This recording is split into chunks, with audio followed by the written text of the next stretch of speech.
काला साया। यूं तो बनारस घाट अपनी खूबसूरती के लिए बहुत प्रचलित है, पर घाट के किनारे कई राज लिए बैठे हैं।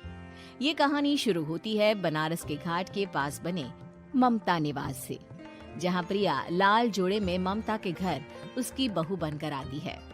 आओ आओ बहू, घर को अपने पैरों से पवित्र करो।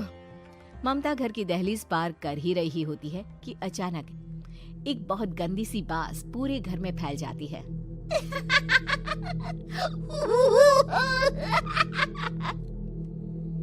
ये बदबू और ये आवाजें, ये कौन हंस रहा है माँ?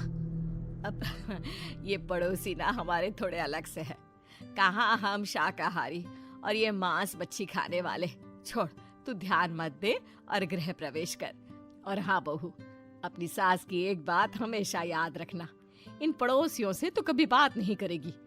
अच्छे लोग नहीं है ये। अपनी सास की ये बात मानेगी ना बेटा? हाँ माँ, जो आपकी मर्जी, मैं उनसे बात नहीं करूंगी। अगले दिन प्रिया अपनी पहली रसोई बनाने रसोई घर में जाती है। ये छोकी बात तो नाक में जा रही है। एक काम करती हूँ, खिड़की खोल देती हूँ। प्रिया खिड़की खोलने जाती है। इतने जाले, लगता है इस खिड़की को कभी खोला ही नहीं गया। पर ऐसा क्यों? ओह, नॉन वेज की स्मेल आती होगी ना। 2 मिनट के लिए खोल लेती हूँ, फिर बंद कर दूंगी। प्रिया खिड़की खोलती है। खिड़की खोलते ही उसकी नजर सामने वाले घर की खिड़की पर पड़ती है, जहाँ एक लड़की खड़ी होती है। हाथों में मेहंदी, लाल रंग की साड़ी, बिल्कुल सजी धजी, मानो प्रिया की तरह ही वो भी नई नवेली बहू हो। वो प्रिया को देखकर मुस्कुराती है। हे भगवान, माँ ने तो इनसे बात करने को मना किया था। प्रिया फौरन ही खिड़की बंद कर देती है और तवे पर चढ़े रोटी की ओर देखने लगती है, पर वहाँ रोटी न होकर मछली पड़ी होती है। ये क्या?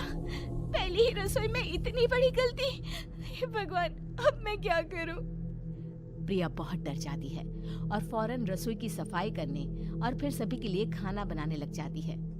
जब वो सबको खाना परोसती है, सब तो ठीक है, मैं बेकार में चिंता कर रही थी। हे भगवान, ऐसे ही बस अपनी कृपा बनाए रखना। रात के वक्त जब सब सो रहे होते हैं, तब प्रिया को पायल की आवाज सुनाई देती है, जिससे उसकी आंख खुल जाती है। ये पायल की आवाज कहाँ से आ रही है? प्रिया उठकर उस आवाज के पीछे छत की सीढ़ियों तक जाती है। तभी उसे बच्चे के रोने की आवाज आती है। प्रिया छत पर जाती है तो क्या देखती है? वही लाल साड़ी वाली लड़की अपनी गोद में एक नवजात बच्चे को घुमा घुमा कर सुला रही है। तभी प्रिया की नजर उसके पेट पर पड़ती है। ओह गॉड, ये तो प्रेग्नेंट भी है। सुनिए, बच्चा सो नहीं रहा है क्या? मैं कुछ मदद करूं? नहीं नहीं, आपके घर वालों को अच्छा नहीं लगेगा, मैं संभाल लूंगी। स्नेहा की गोद से बच्चा हाथ मारकर प्रिया की गोद में आने को छटपटाने लगता है। दोनों घर अगल बगल में बने होने के कारण प्रिया उस बच्चे को गोद में ले लेती है। प्रिया के पास आते ही वो सो जाता है। बच्चे का वो स्पर्श रात भर प्रिया भूल नहीं पाती और अगली सुबह वो छत पर कपड़े सुखा रही होती है।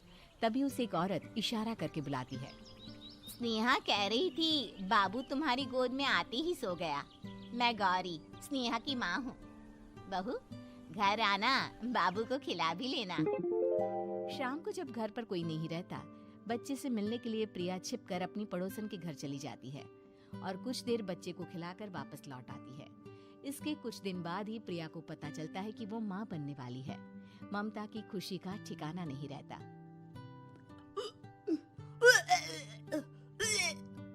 माँ जी, पता नहीं क्यों उल्टी आ रही है। प्रिया भागती हुई वॉशरूम में जाती है तो हरे और लाल रंग की उल्टी करती है। उस उल्टी में से कीड़े निकलते हैं।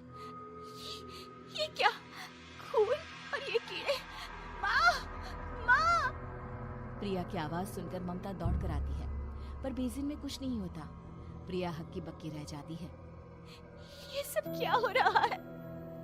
प्रिया घबरा जाती है और अपने कमरे में जाकर सो जाती है। डर के कारण वो इतनी थक जाती है कि उसकी आंख लग जाती है। तब उसे ऐसा लगता है उसके पेट पर मानो कोई बैठा हुआ हो। कौन हो? प्रिया के पेट पर एक 5 महीने की बच्ची बैठी हुई थी, जो बुरी तरह जली हुई थी। माँ, तुम ही मुझे लाई ना अपने पेट में। मैं तुम्हारी माँ नहीं हूँ। कौन हो तुम? माँ, देखो मैं जल गई बुरी तरह से। 6 महीने पेट में रहने को भी मुझे नहीं मिला। सहला दो ना माँ। बचाओ, बचाओ, माँ! ममता दौड़कर कमरे में आती है। प्रिया की बातें सुनकर वो सब समझ जाती है। तू कहीं बगल वाले घर में तो नहीं जाकर आई ना बहू? मुझे माफ कर दो, मैं गई थी माँ। उस घर में सब मरे हुए हैं बहू। कई साल पहले स्नेहा उस घर में बहू बनकर आई थी। कुछ ही दिन में वो एक बच्चे को जन्म देने वाली थी। पूरा घर बच्चे के आने की खुशी में खोया था कि एक दिन अचानक उस घर में आग लग गई। सब बुरी तरह जलकर मर गए। गौरी आज भी दादी बनने का इंतजार कर रही है और इसीलिए स्नेहा ने अपना अजन्मा बच्चा तुम्हारी कोख में डाल दिया। ममता ये कह रही होती है कि पीछे से उसके पैरों को एक बच्चा पकड़ लेता है। दादी, दादी। माँ, स्नेहा की गोद में यही बच्चा था। ये बच्चा कौन है फिर? तेरी मौत है। तेरी भी दादी। जिस चीज का ममता को डर था वही हो गया। ममता निवास के ऊपर मौत ने चादर बिछा दी थी।